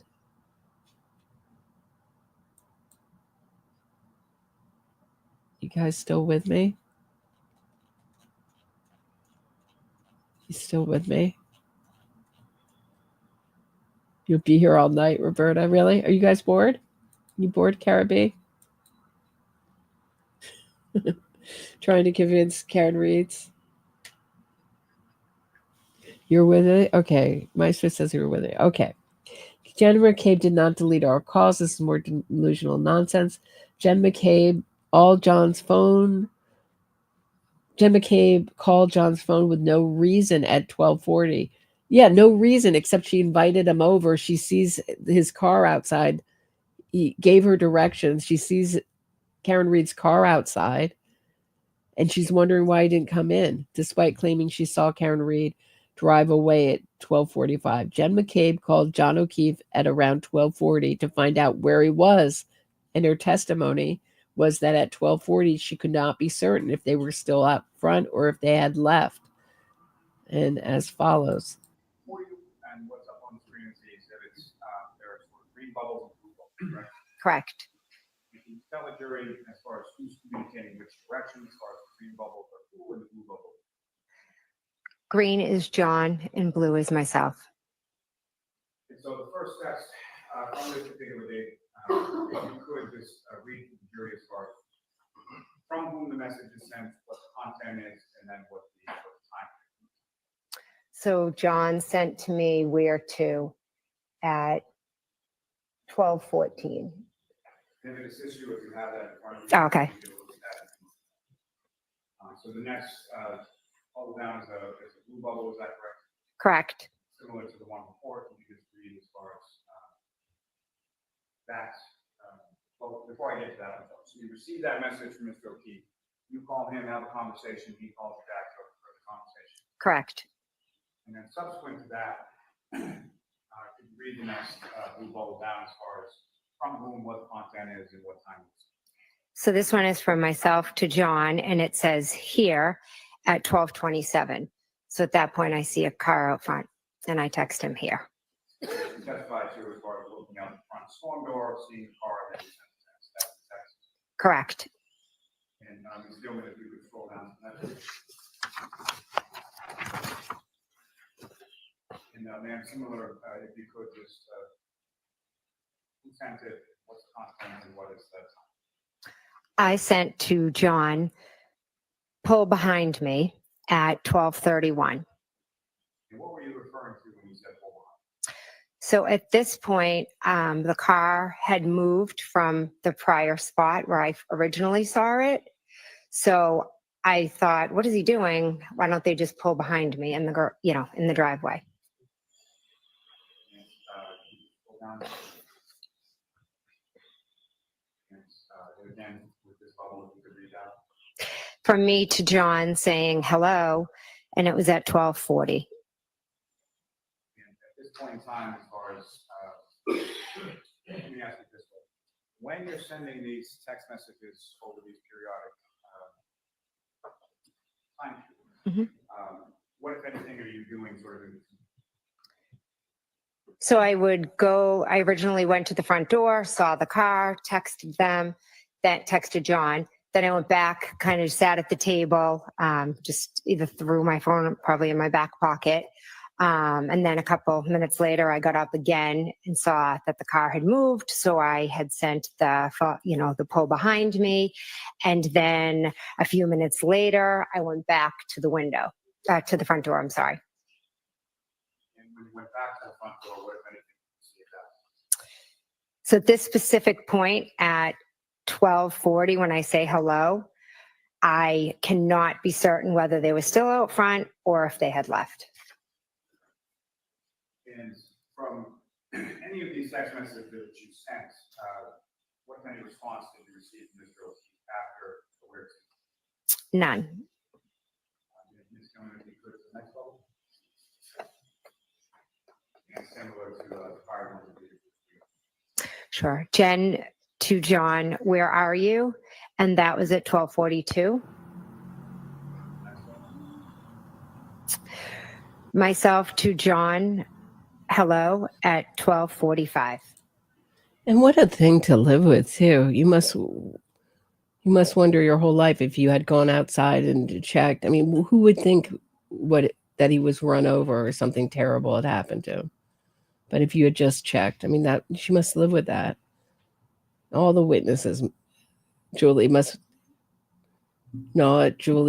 too, that she didn't say, hey, wait, stop. What is that? But who's thinking that it's someone's dying out in the snow? I mean, who thinks that? And apparently we're going to hear testimony this time round that, as we did last time, that John O'Keefe could have been saved, but this is going to be from a neurologist, that he may have been terribly brain injured, but he may have lived or may have been recovered. We'll see what he says. Don't know the extent of his testimony. I know the defense fought like hell to keep it out and lost. But last time round, we never heard any of this signs, this crying of corruption when the defense won pretty much every motion last time before trial. And now that they've lost a few before trial, all we're hearing about is how corrupt Judge Cannoni is. I mean, to me, she's another wing of the defense team. She's only slightly, modified her stance. But I mean, if she was really corrupt, why not let Brennan get Unetti's communications with Karen Reed? Why not? I mean, she's really corrupt and didn't care. I mean, a good argument was made that she had, from talking so much, given up her rights and described the conversations to the media that she had with Unetti, that she had waived her right to privilege. I mean, once you start talking in detail about these conversations to media, you've pretty much waived your right. She could have. I mean, it's just that she's ruled a little bit in the Commonwealth's favor this time round. That the free Karen readers are up in arms. But we didn't hear this last time. 29, Commonwealth claims Jen didn't Google and it isn't real, files a motion to cancel it. Well, they didn't file a motion to cancel it. What you have is you have a strip mall expert with a criminal past, McNasty Greed, whose opinion has been totally debunked by anyone credible in this field. So much so that they had to rewrite the whole program. That's what you have. You can't cancel it. The Commonwealth did exactly what the defense did. Filed to a motion in limine, which means motion to exclude someone's testimony or exclude evidence. And they wanted his debunked opinions excluded so as not to confuse the jury. And guess what? Guess how Judge Cannoni, the corrupt, in the bag for the Commonwealth judge, decided. She decided in the defense's favor on that one, which I thought was absurd, because when you have a retrial, what you don't want to do is have the jury fighting over things that evidence, so they're the fact finders, evidence that just isn't true. So that you don't want to have the jury deliberating over whether the earth is flat or round. And that this 227 quote unquote search, which really happened at 6:22 and 6:23, is, I would put in that category. Jennifer McCabe did not Google how long to die in cold until after Karen Read had instructed her to do so around 6:22, 6:23. Trooper Garino left out all the details into searches into Jen's phone. I don't know about that. Colin Albert called Aaron to ask for a ride home at 12:33 a.m. Aaron Beatty did not have a driver's license in January 22, so why would Colin Albert be calling her to ask for a ride home at 12:33 a.m. when he was already home? Jen called Tom 3 times, even though no reason, 5:30 a.m. I mean, this is why I call it why come. This is the way they talk. Jen called Tom 3 times, even though no reason, 5:30 a.m. How come Tom, why come Tom called 3 times, even though no reason, 5:30 a.m.? What? According to Adel Turtleboy Carney, on the morning that Jen McCabe and Karen Read went out looking for John's body, Karen Read asked Jen to call Tom in case John had gone to his house at some point, because Karen didn't have Tom's phone number. See Canton Cover Up, Part 132. No evidence initially, only planted 12 after body was found. Really, how do you plant microscopic taillight pieces? Karen Read's taillight was smashed to smithereens. She confessed to hitting John O'Keefe. How do you plant John's DNA on the bumper? I guess they would have an answer for that, but it'd be kind of hard. Karen Read's taillight was smashed to smithereens. She confessed to hitting John O'Keefe with her SUV, and she deleted ring camera footage of her arrival to Meadows Avenue at around 12:36 a.m. Karen Read also told different stories to the varying people she called around 4:45 a.m. She also didn't remove her footwear when she took Jen McCabe and Carrie Roberts to Meadows Avenue, suggesting she already knew John was deceased. Now, this is a detail that when it was revealed, we didn't know about until the trial. But when it was revealed through testimony that John O'Keefe was a neat freak, and one of the rules of his house was that everybody had to take off their shoes before entering the house. So when this is it's a two-parter that's really significant here. One, that Karen Reed never searched for John in the house. She claimed she didn't know where he was, but the only place she wanted to search was 34 Fairview, strangely. And strangely, she knew right where he was immediately. She didn't have to look around. She spotted him in a way that no one else, where he was completely invisible to everyone else. Karen Reed sees things that no one else can see and knows things that no one else can know, like he was dead. And then, so she didn't go home after she hit him. She went to John's house and snuck in. I think she stayed up all night, but maybe she passed out for a couple hours, possibly. But the bed was undisturbed. She said she passed out on the sofa. Possible, but I don't think probable. I think more likely she sat up either drinking and planning, or not drinking and planning. Those are my options I think are likely. That's just a theory. She also didn't remove her footwear. But by not removing her footwear, she knows that John's rules no longer apply to the house. There's no one, John's no longer is there to be pissed off. And she's the only one who knows that. So it shows that she had knowledge of this crime, intimate, special knowledge that John was dead before anyone else. And when you really can take that in, it gives you goosebumps. I remember when that was revealed at trial. It was a jaw dropper. And the Free Karen readers summed it up to, Roberta thinks that Karen Reed did this because she didn't take off her shoes. No, that's one very telling piece of behavior amongst a pile of evidence and a pile of suspicious behavior by Karen Reed. It's the totality of the evidence, not one thing. But boy, was it a goosebump, jaw drop moment when that was revealed in trial. Anyone else remember that? I sure do.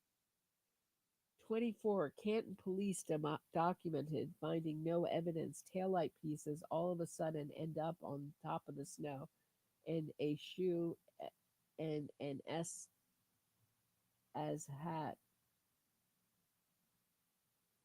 And shoe as hat, all previously missed. And a shoe and a hat? Is that what they mean? So is that a typo? A shoe and a hat? All previously missed.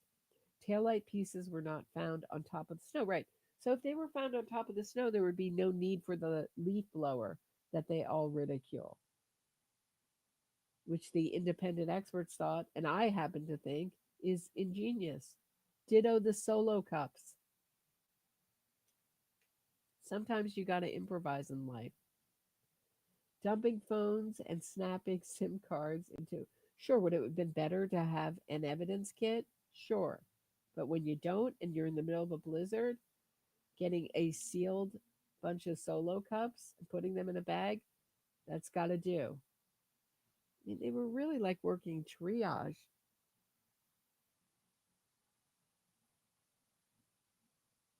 In conditions that are, way, way, way unusual, like the 7th worst storm Massachusetts has ever seen. Taillight pieces were not found on top of the snow. Dumping phones and snapping SIM cards into a military base trash can. Phone data is not stored on modern iPhones or on SIM cards. Right, and they got all that data. But you know what? Had I been involved in this case, this is what I was thinking about this morning, I would have destroyed my phone if I were told that was okay, just in case Karen Reed's defense, just for privacy reasons, not to cover up a murder. Is there any other reason why someone else would throw away their phone besides murder? Yes. Is that more likely than covering up a murder of which there's no evidence of? Yes. Proctor is a close friend, and they denied it and tried to cover the confirmation bias up. There was and still no evidence former Trooper Proctor was a close friend of any of the witnesses in the case, and all the evidence leads right to Karen Reed. Look at the defense case. It took 8 weeks for the Commonwealth to present their case and 2 days for the defense. They didn't have much. Was it 2 or 3 days max? They didn't have much. That will tell you. All roads led to Karen Reed. Proctor felt it's not that as he's following the evidence that all leads to Karen Reed, that she did it. It's not bias, it's being human. Proctor lied about footage and gave him 1 hour to tamper. No, he did not, and there was no 1 hour time frame for Trooper Michael Proctor to tamper. Who thinks of this stuff? I've never even heard some of this stuff before. He had only 1 hour to tamper it, guys. It's like Mission Impossible. Dun, dun, dun, dun, dun. He's got 1 hour, Michael Proctor, to tamper with the evidence. Where do they think of this stuff? I'm going to take another quick break. When we get back, more debunking the free Karen readers. Stay tuned. What are we on? We're in the 20s, guys. We're making it. We're making it. Don't go anywhere. I'll be right back. Please, if you're just tuning in, we're debunking Karen Reed's free Karen Reed talking points. Please hit the like, subscribe to the channel, share this episode, and I'll be back in a second.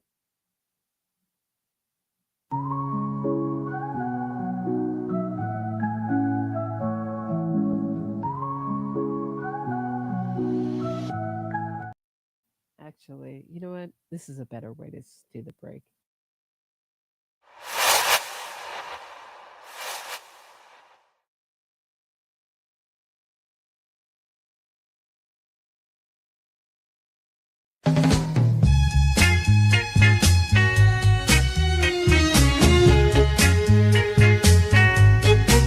I'm a tiny man, bark as bad as my bite. Got hundreds of ways to fool you. Hold my killer client tight.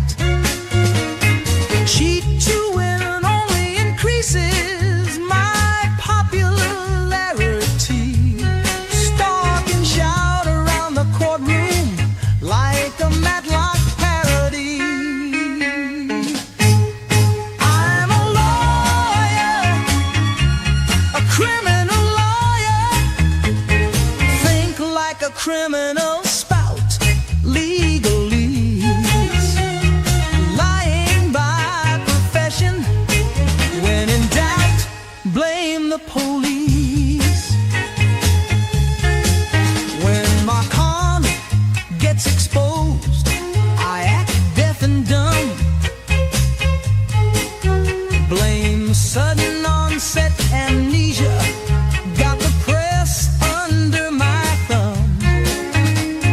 Drinks with my killer client at Smith and Walensky. Check paid for by fans. My elbow on the killer's knee. I'm a lawyer, a criminal lawyer.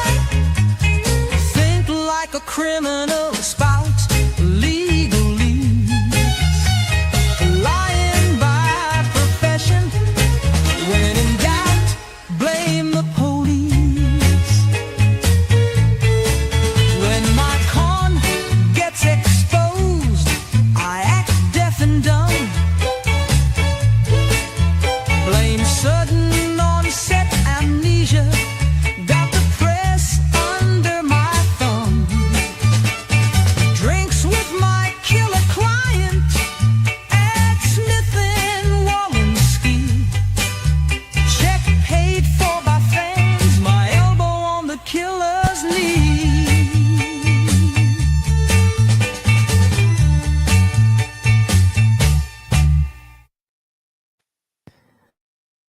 Okay, can you hear me better? Is it still really low? I'll wait for a second. Can everybody hear me? Okay. Better? Maestro, better? Said my mic was quiet. Okay. Here we go.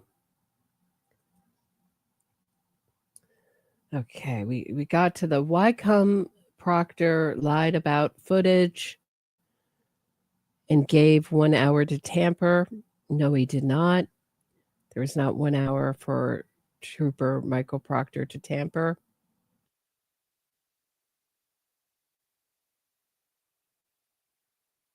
Hold on 1 second. Let me just adjust this really quickly.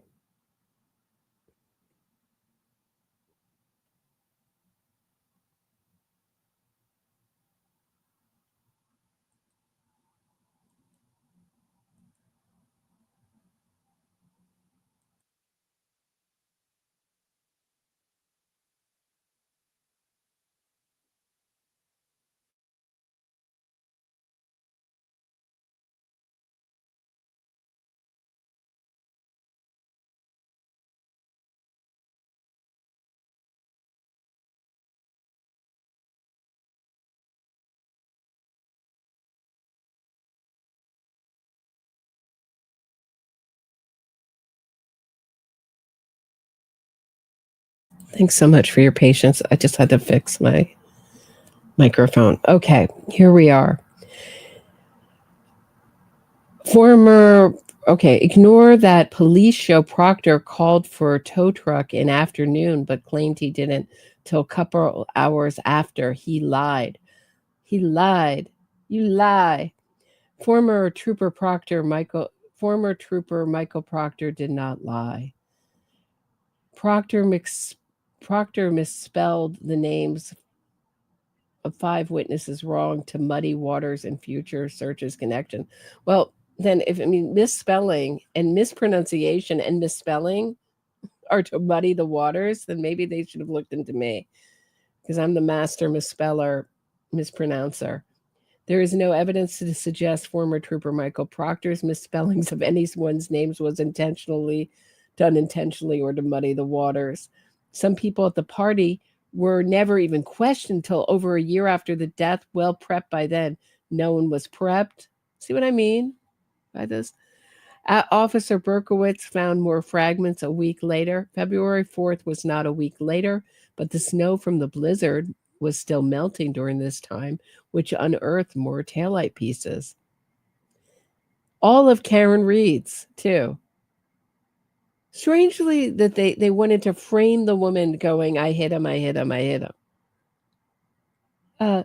He also contacted a tweet to be removed because Brian Albert was mentioned in a bad light because it was his lawn. Brian Albert was not mentioned in a bad light. His name was used in a tweet identifying him then as the homeowner of 34 Fairview. Right. Can you think of a reason why you wouldn't want your name and your home address thrown all over social media besides murder? Could you think of a reason? No, they did it. I mean, this is called the minutia. This is what all innocence fraud campaigns do. They blow up the minutia because the minutia is all they have. And a lot of it is just inaccurate and throw minutia with inaccuracies, attack the minutia. They don't ever attack any of Karen Reed's own behavior or even examine it. And Karen Reed's behavior is really the key to this whole case and her personality. And I'm so hoping that Brennan's opening statement and the whole entire retrial deals with Karen Reed's personality. And that's why I think it's so important that this witness harassment campaign come into trial. It felt so incomplete. I felt like last time that the jury was only hearing a bit of the story. And I thought, well, it's not the actual crime that she's charged with, but it's so important when you're talking about consciousness of guilt. And Karen Reed says it herself, either Jen McCabe's going down or I'm going down. Either I point the finger at everyone else or I have to take responsibility for my own actions. And I'm not ever going to do that. That is Karen Reed's personality. Someone who never takes responsibility for her own actions. Everything is someone else's fault. I mean, the closest we've come is when she says, John and I were hanging around the wrong people, but that was only to further her own conspiracy theory that was a main ingredient in her innocence fraud campaign and to whip up the Free Karen readers. But she's never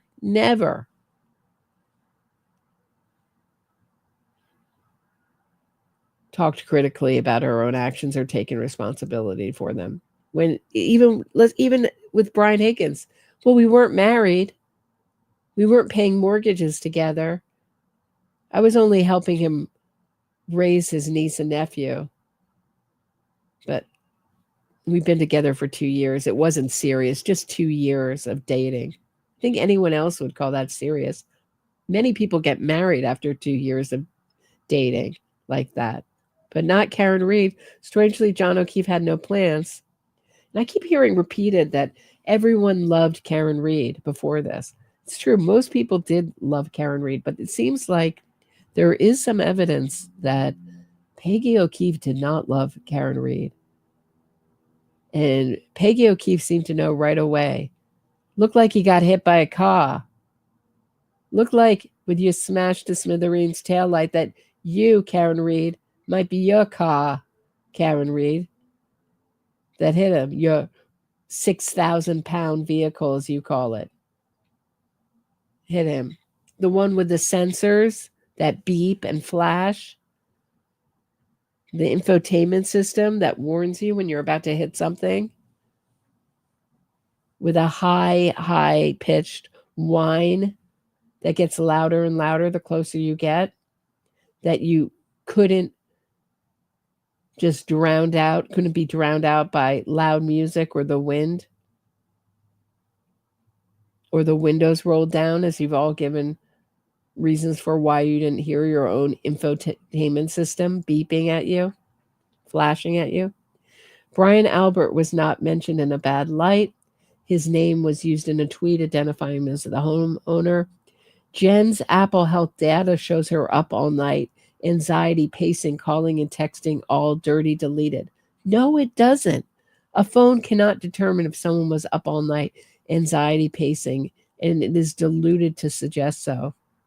Ryan Nagel said he saw Karen alone in her car and not seen John as he was not around the car.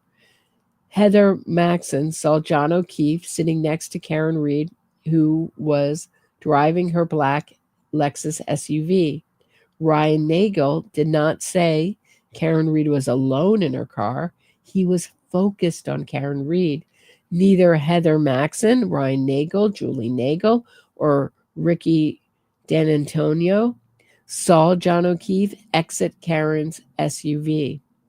Jen and Matt McCabe said Karen drove south and changed detail about the three-point turn in their previous story.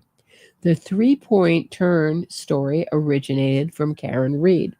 The defendant stated that she dropped the victim off, then made a three-point turn in the street, then left. She stated she did not see the victim enter the residence.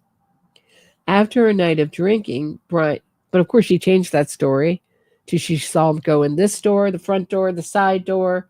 She looked down at her phone at the key moment he was supposed to go in the door. Why, we don't know. What was so on her phone that she wouldn't make sure he got in? No one saw John O'Keefe enter the residence. After a night, and I think that point will be hammered home by Hank Brennan. After a night of drinking, Brian Higgins admits leaving Fairview to do some work and move police vehicles, mostly Ford Edges. Why? Drunk. Brian Higgins explained why during Karen Reed's first 2024 trial. Because he was moving them, because it was the seventh worst storm Massachusetts had ever seen. Big nor'easter was coming. 2 minutes of footage are missing from library video. Because why? Because how come? Why come? Why come 2 minutes of footage are missing from library video? Because why? Why come? It shows her taillight not damaged after all. Why those 2 minutes when she would have been driving past? Karen Reed's cell phone auto-connected to John O'Keefe's Wi-Fi at Meadows Avenue at around 12:36 a.m. Karen Reed and her lying lawyers stated in a previous filing, inexplicably, there is a 2-minute gap in the video footage produced to defense counsel between 12:37 and 12:39, which is the precise time at which Ms. Reed would have driven past the library after leaving from the Albert residence on her way to Mr. O'Keefe's residence. The library camera was motion activated, suggesting no vehicles passed by the library at this time. Ring camera footage missing from John's home. Karen Reed deleted events from John O'Keefe's ring camera. Listen to prosecutor Laura McLaughlin. I think we shout. She's a dynamo. Put forth that there's been sufficient evidence that Your Honor, the Commonwealth would put forth that there's been sufficient evidence that the defendant has engaged in actions that go to her consciousness of guilt. There's an inference that the defendant deleted portions of the ring video, a narrow area of ring videos that are missing. They begin with Mike Camerano picking up his daughter at 11 a.m. They resume at 5:07 when the defendant backs her vehicle into John O'Keefe's. Then there's a period missing where the defendant shows the broken taillight to Jennifer McCabe and Carrie Roberts, and then the video resumes again when the victim's niece gets picked up. But not only the missing ring videos, but also the defendant's behavior. What began as testified to from the Dighton police officer, the defendant's father called the Dighton Police Department and requested a ride to the Good Samaritan Hospital due to the weather conditions. He then drove himself to Brockton to pick up the defendant and perhaps bring her home. What they do in the middle of a blizzard is now Dighton to Brockton is half a distance. Then they travel further all the way back to Canton to retrieve the murder weapon, along with the defendant's brother. They all meet at the victim's residence to remove the murder vehicle and bring it all the way down to Dighton, Massachusetts. That would go to concealing evidence and intentional. There's also evidence of the defendant's statements going to her consciousness of guilt. Within hours after John's death, the victim's sister-in-law calls the defendant, reaches out, wants to make sure she's okay. The defendant says to her, "I only have to remember the bad times. You'll likely never hear from me again." Erin O'Keefe testified that she tells the defendant, "Of course we are, we're friends." She's never heard from the defendant since. So I think that goes to the defendant's state of mind in the hours after the death. But in addition to the ring video, I think there's strong evidence of consciousness of guilt to move the murder vehicle within hours of John's death. Ms. Giannetti? Well, first of all, with regard to the ring video, Trooper Guarino, who was certainly no friend of the defense in this case, testified that there was zero evidence that Karen Reed had access or had access anything on that computer, and the Commonwealth utterly failed to prove that she had any access to delete anything. So I would say that that is a red herring. This is the Except that the children, John O'Keefe's niece and nephew, said it was possible. They didn't know that she had access. Boy, it seems like Karen Reed found ways to have access to everything else, the house, the garage. And he was obsessed with that ring camera. You think it's in Karen Reed's personality not to have access to the ring data, to not figure out John O'Keefe's password, or to be given it in the 2 years that they were dating, the ring camera? Apparently, John O'Keefe loved looking at that ring camera footage, because it's either Karen Reed deleted it or the Commonwealth deleted it. Go over in a second who had more incentive. I think, a very rare case where there's much more consciousness of guilt evidence with regard to the Commonwealth's own witnesses than there is with regard to the defendant in the criminal case. With regard to the other arguments, I'm having trouble following. So the moving the car, extra distance during a blizzard. That part of the argument that the Commonwealth made. Right. I mean, the evidence was that my client maintained a residence in Mansfield. She didn't live at One Meadow. She spent time there. So, to say that moving her car to her own home, where the police later found it because she was there and picked up the phone and said that the police were coming and stayed there and they were able to seize the car, that does not rise to the level of consciousness of guilt. Very different saying that you hit it's very different having evidence right after you did something, right when you come home. Karen Reed knew that that was the most incriminating piece of footage right when she came home. She knew that there's more plausible deniability right after she talked to her father, strangely.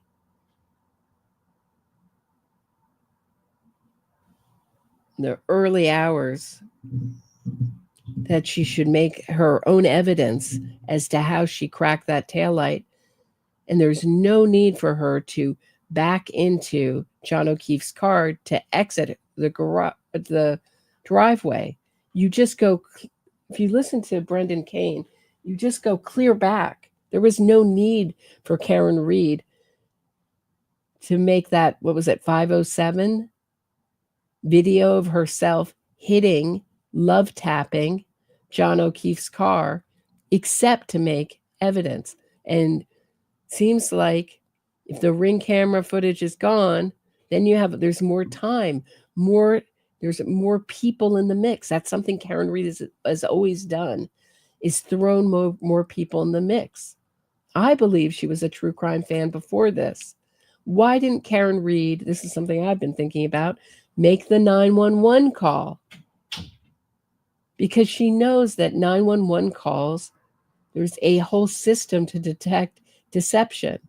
And we know that Karen Reed is aware of deception detection techniques from the ID Discovery TV show that her own defense team put together to fuel her innocence fraud campaign.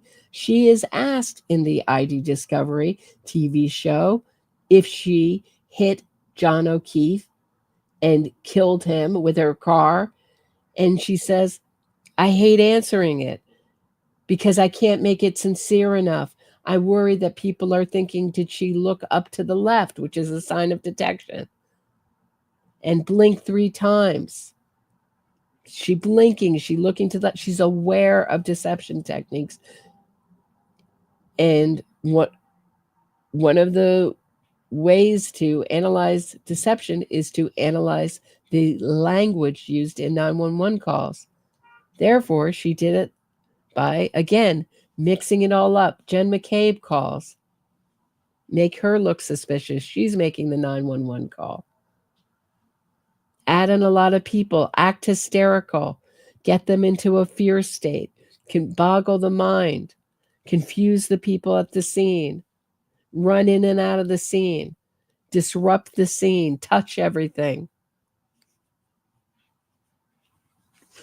Jump on top of John O'Keefe and raise her shirt and lift up his shirt and start rubbing her body against his body to warm him up. No fear of jumping on someone that everyone at the scene seemed to acknowledge was dead.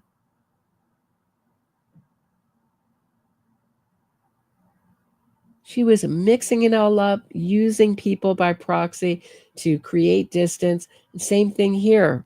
So sure, eventually her cracked taillight can be seen on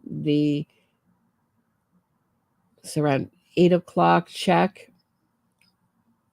And that's a very approximate wellness check of the niece and nephew at One Meadows. And sure, it can be seen being loaded into the police, onto the platform, onto the truck later. But that's very different than coming back from 34 Fairview after 12:30, after 12:30, right after 12:30, between 12:32 and 1, and there's her cracked tail light. It's very different. No time for planning or conspiracy there. So let's talk about who had more of an incentive.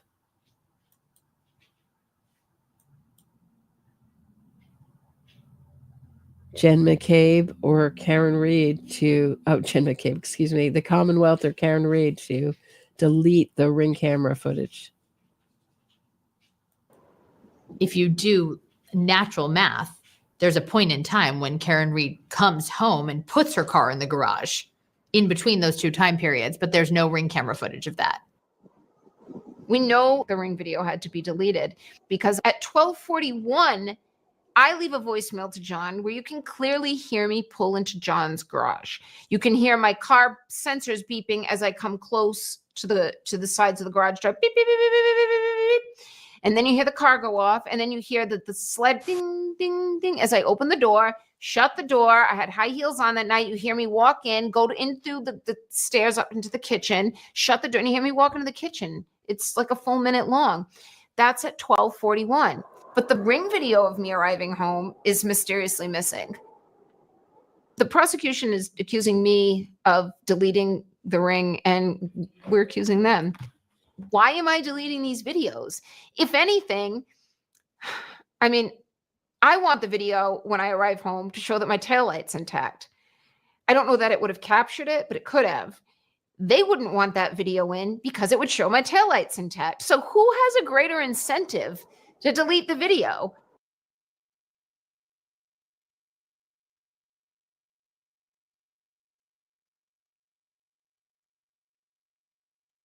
So who has a greater incentive to delete the video?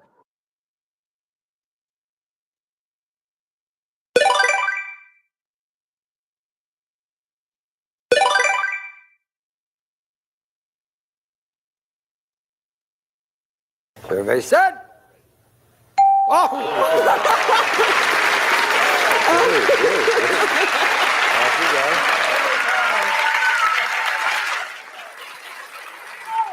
dear. We're going to leave you back. Okay. So I would think that the Commonwealth has much more of an incentive. Much more, right? It's the Commonwealth, guys. Not Karen Reed, not the woman on trial, not the woman facing decades and decades in prison. It's the Commonwealth because they all want to just lose their jobs, get found out, get a reputation for corruption. Okay. Brian Albert is a known fighter and already had beaten up another guy described Eddie Fernandez at a Christmas party. Eddie Herberto Fernandez is on Karen Reed's prospective defense witness list. Maybe if he's called to testify during the retrial, he will explain what, if anything, any alleged assault from 5+ years ago has to do with Karen Reed reversing her SUV into John O'Keefe. Please. They're going to call that guy.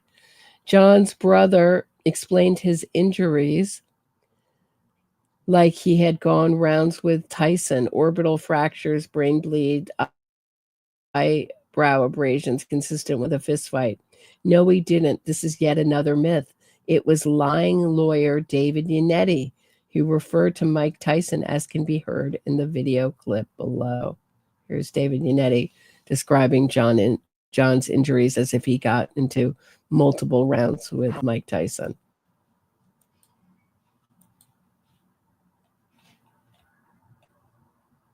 Let's see if my computer is freezing. I might have to, hold on. Might have to refresh, and we're going to have to sit through the ads, but we're almost at the end. Okay, here we go. We'll try it again. And the victim here looked like he had been punched out by Mike Tyson. And the victim here looked like he had been punched out by Mike Tyson. Okay, there we go. Colin Albert didn't like John and had a history. Hold on. Colin Albert didn't like John and had a history of beef running years. Colin puts out threatening videos to people on Facebook, but claims not violent, dressed by Commonwealth-like school preppy. This false and malicious rumor was started by Karen Reed. Brian Albert never came out of his property, and the crime scene never sectioned off. No search in the house, no CCTV requested from surrounding homes. John O'Keefe had left in an ambulance before Brian Albert had been woken up. There was no need for Brian Albert to go outside, and there was no probable cause to search his home. If CCTV, i.e. ring camera footage, existed showing Karen Reed reversing into John O'Keefe, it would have been obtained and used in evidence. 5, John's phone moved up and down stairs at 12:21, 12:24, despite McAlbert's say he never came into the house. McAlbert's, everyone who came in the house was a McAlbert. Answer, John O'Keefe's phone did not move up and down stairs at 12:21, 12:24 to 12:24. Trooper Garino stated in his report.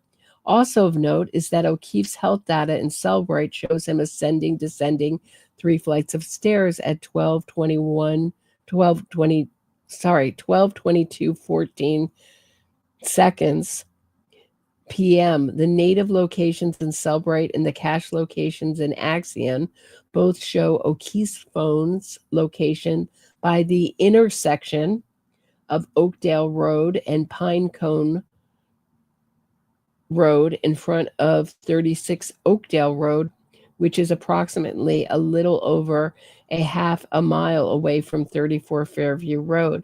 His health data also recorded 36 steps at 12:31:56 in Cellbrite. There are no GPS points at this time in Cellbrite or Axion, and Axion shows no movement of the phone. So sometimes it sounds like your Apple, what does she call it? Your health data will sometimes just go crazy, basically. It say things that are, I remember that he was at an intersection. Bites in arm look like a dog, but they say they're caused by a taillight. That's only half the width of the injury area. The abrasions on John O'Keefe's arm were caused by Karen Reed's taillight. And Boundless Millennial has a good video where he matches it up, and there you can see the jagged pieces of the taillight, very similar to the abrasions on the arm. Not lacerations, abrasions. Brian Albert sold their generations old, built by great-grandfather a house for $50K under value for quick sale, but had basement concrete replaced first. People sell their houses under value for quick sale for various reasons, as Poland well knows. John O'Keefe never went inside 34 Fairview, so it's a moot point. Phone stopped moving at 12:31, found under his body. Apple Health data suggests John O'Keefe's iPhone moved for the last time at 12:32:16 until Carrie Roberts discovered John's phone hours later, having been found on the ground underneath him a bit further up his back, suggesting it had slid out of his jeans back pocket. Laceration on the back of head, consistent with falling on grass snow. No, it isn't. Karen Reed smashed to smithereens. Taillight was caught on William Reed's alarm camera as his daughter's black Lexus SUV was driven onto the back of a tow truck. So does anybody remember this? Again, Sergeant Mechanic, if you could describe to the jury what you observed of significance within this particular video. This video captures the vehicle being moved into position to be loaded up onto the flatbed for transport from the scene. Gentlemen, if you could play for me.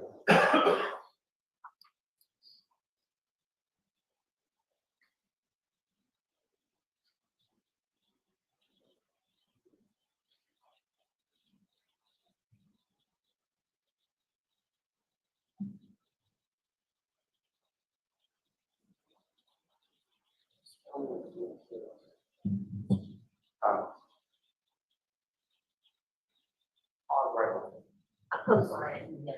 I just asked her to pause right. Yeah, you really have to keep your voice up. Yes. Sergeant Mechanic, from this still image from this video, what, if anything, of significance do you observe in relation to the vehicle at this time that is being loaded onto The rear tail light is illuminated. You could see a white light coming from that tail light. If you could, using that laser pointing out before you just direct the jury's attention to the specific area you're talking about. Right there. Just go ahead if you could play this through the.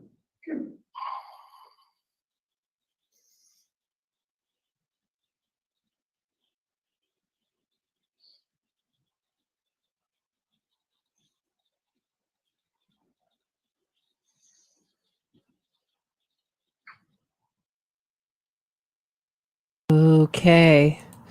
So there it is, caught on film. So do you think they missed any of the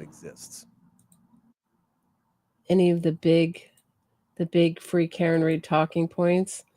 I thought of the same one, Maestro. Just a dusting of snow. That's another talking point. I was surprised that didn't come in. That it wasn't the 7th worst storm that area had seen, or the state of Massachusetts had seen. It was just a light dusting of snow. I thought the same thing watching the video. And of course, all videos of storms look better than if you're caught in the middle of them. Right. A light dusting of lies. So right. That's what I have for today, guys. I think we've thoroughly debunked free Karen Reed's why come, the why come defense. It certainly, it certainly looked in the beginning when there was a federal investigation, which is why the defense started it, like something had gone awry, there's something nefarious going on. And I had experience in innocence fraud campaigns, and I knew that there was something odd that Karen Reed never said, nor did her lawyers ever say, don't harass the witnesses, support Karen Reed, but don't harass the witnesses in this case. Because why would a quote unquote wrongly accused woman want to falsely or wrongfully accuse someone else on so little evidence, or have someone else's lives be made unpleasant, if not to put the attention away from herself? So I thought that, I thought it was very suspicious, this federal investigation right away, but that's the best thing they had. So when ARCA was thoroughly exposed for what we all suspected they were, it was very highly suspicious in their trial testimony when they said, well, if we had more information given by the Commonwealth, it wouldn't change our opinion. Really? Really?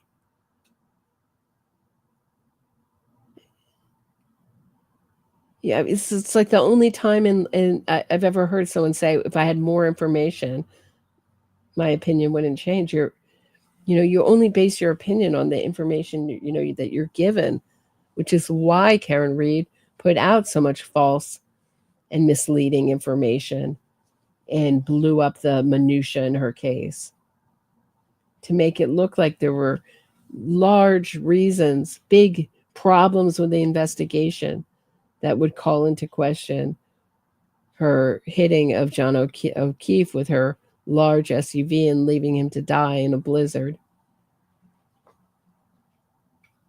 So,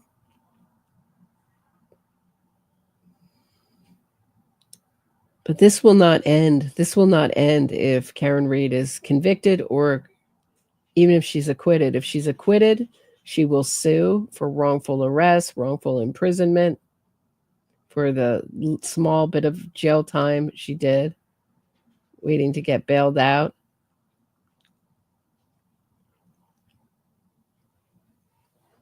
Could win millions. And if she gets convicted of even some small charge, she will continue to fight this and try to overturn it. She will never, ever accept responsibility for her murder of John O'Keefe, ever. Please, that's what I have for today. I'm off tomorrow. Please hit the thumbs up, subscribe to the channel, support the channel. You make these episodes possible. Shoot me a Venmo, buy me a coffee. Links are in the description of this episode, or become a patron and get access to exclusive content you won't see anywhere else. I will see you all Tuesday at 6 p.m. Have a great night and a great Monday, everyone.